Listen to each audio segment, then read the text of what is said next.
Have you ever actually imagined what your life would look like without dating apps? Now, I deleted dating apps years ago, and honestly, it feels really good. So let me walk you through 4 things that dramatically change once you delete apps and learn to meet women in real life. Number 1, you stop being reduced to photos. Now, you might be a great guy. You've worked on yourself and built a career. You've developed some depth in your personality. You can make people feel good around you. But on apps, none of that exists. You're essentially reduced to 6 photos, a 500-character bio, and then thrown into a catalog of millions of other men. You're basically turned into a commodity, like bread. You can buy bread from countless supermarkets, but it doesn't matter where you buy it from. It's bread at the end of the day, and that's what you're turned into on apps.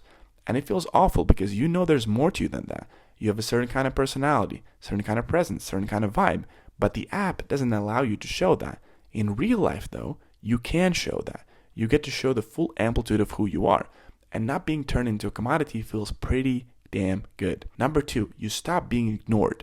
Think about all the attractive women in the photos that you see when you're on apps.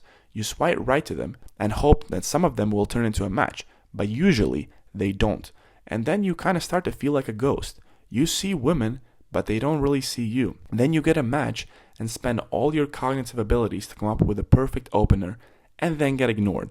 Now, going through this process again and again, it starts to mess with your confidence. You start thinking, maybe I'm not good enough for this. Maybe I'm just not meant for this. Maybe guys like me are not supposed to date girls like these. And when you start having thoughts like that, it's game over. Now, contrast that to meeting women in real life. You're literally standing in front of her, and even if she does reject you, she still has to acknowledge you first. Now, does rejection in real life hurt more than online?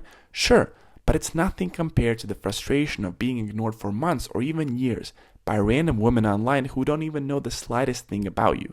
And that's the beautiful thing. When you have the balls to walk over and say hi, that alone forces the world to see you. Number 3, you stop tolerating low standards.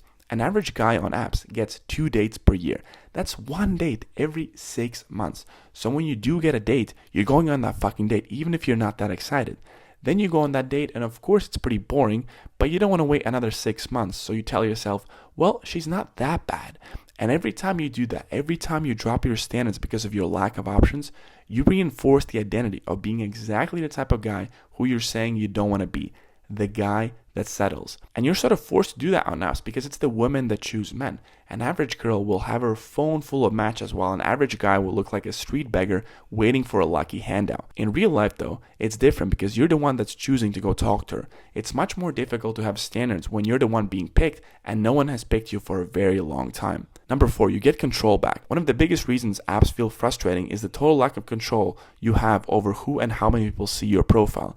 As you're swiping, you have no idea when the next match is coming and if she'll ever reply. It sort of feels like gambling. And here's the interesting thing about men. We can handle effort, we can handle a lot of effort, but what we struggle with is having lack of control. It gives us a lot of anxiety and makes us feel impotent.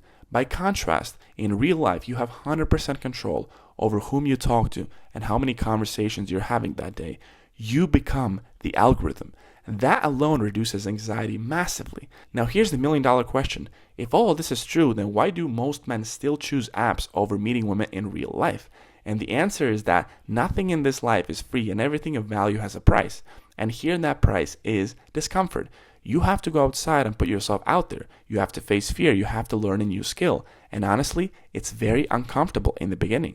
But that's nothing compared to the frustration you feel long-term from playing on the apps. Look, you're always paying a price. Either you pay with courage now or you pay with regret later on. That's the trade. So ask yourself, are you willing to pay the price to not need the dating apps? If you are, I made a video breaking down exactly how to start meeting women in real life without dating apps, step by step. You can click on it here. See you there.